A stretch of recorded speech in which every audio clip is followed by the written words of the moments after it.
ઉદાહરણ 2.7 પ્રતિક્રિયા સમય રિએક્શન ટાઈમ જેને કહીએ. જ્યારે કોઈ પરિસ્થિતિ એવી નિર્માણ પામે કે જેથી આપણે ત્વરિત પ્રતિક્રિયા આપવાની જરૂરત ઊભી થાય તો તે ક્રિયા ખરેખર કરીએ તે પહેલા અમુક સમય લાગે છે. આમ કોઈ વ્યક્તિ અવલોકન કરે, તેના પર વિચાર કરે અને પછી કાર્યવાહી કરે તે માટે લાગતા સમયને પ્રતિક્રિયા સમય કહે છે. તો આ પ્રતિક્રિયા સમયની વ્યાખ્યા થઈ, એ પણ યાદ રાખવાની, એક માર્કમાં ક્યાંક પૂછાય આપણને. ઉદાહરણ તરીકે કોઈ એક વ્યક્તિ કાર ચલાવી રહ્યો છે અને અચાનક એક છોકરો રસ્તા પર આવી જાય છે. ત્યારે કારને બ્રેક લગાડ્યા પહેલા જે સમય વીતેલો છે તેને રિએક્શન ટાઈમ કહે છે.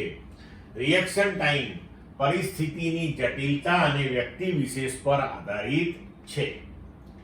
હવે જુઓ, તમે તમારા રિએક્શન ટાઈમનું માપન એક સરળ પ્રયોગ દ્વારા કરી શકો છો. તમારા મિત્રને એક ફૂટપટ્ટી આપો અને તેને કહો કે તે ફૂટપટ્ટી તમારા અંગૂઠા અને બાકીની 4 આંગળીઓ વચ્ચેની જગ્યામાંથી આકૃતિમાં દર્શાવ્યા મુજબ શિરોલંબ પડતી મૂકે. જેવી ફૂટપટ્ટી મુક્ત પતન પામે તરત જ તમે તેને પકડી લો. ફૂટપટ્ટી વડે કપાયેલ અંતર d માપો. એક વિશેષ ઉદાહરણમાં ધારો કે d બરાબર 21 સેન્ટીમીટર મળ્યું છે તો રિએક્શન સમયની ગણતરી કરો. એટલે આમાં શું કરવાનું તમારે કે તમારો મિત્ર આમ પકડી રાખે ફૂટપટ્ટી, આવી રીતે તમારે આ 2 આંગળીઓ આમ રાખવાની, અંગૂઠો અને આંગળી, બરોબર? ફૂટપટ્ટી તમારા અંગૂઠા અને આંગળીની વચ્ચે છે, તમારા મિત્રએ પકડી રાખ્યું છે, તમે જોઈ રહ્યા છો. હવે જેવો તમારો મિત્ર છોડે એવું તમારે ફૂટપટ્ટીને પકડી લેવાની. એટલે તમારા મિત્રએ છોડ્યું, તમે જોયું ને તમે ફૂટપટ્ટીને પકડી, બરોબર છે? એ દરમિયાન થોડોક સમય તો પસાર થઈ જ જશે. તો એ સમયગાળા દરમિયાન ફૂટપટ્ટી કંઈક અંતર કાપી લેશે. માનો કે કોઈ એક પ્રયોગમાં અંતર 21 સેન્ટીમીટર જેટલું છે.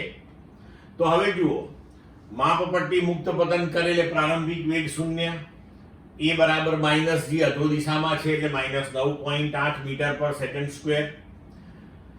તો t સમયમાં કાપેલું અંતર જો d હોય તો આપણે લખી શકીએ કે d બરાબર v0t પ્લસ હાફ a.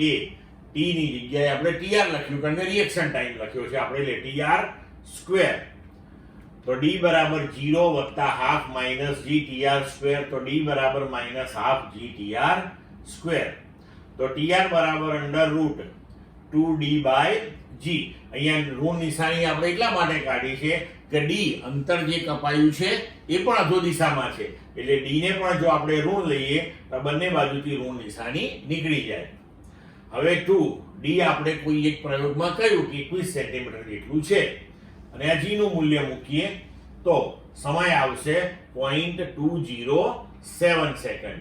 એટલે કે રિએક્શન ટાઈમ લગભગ 2 સેકન્ડ જેવો આવ્યો. ક્લિયર મિત્રો?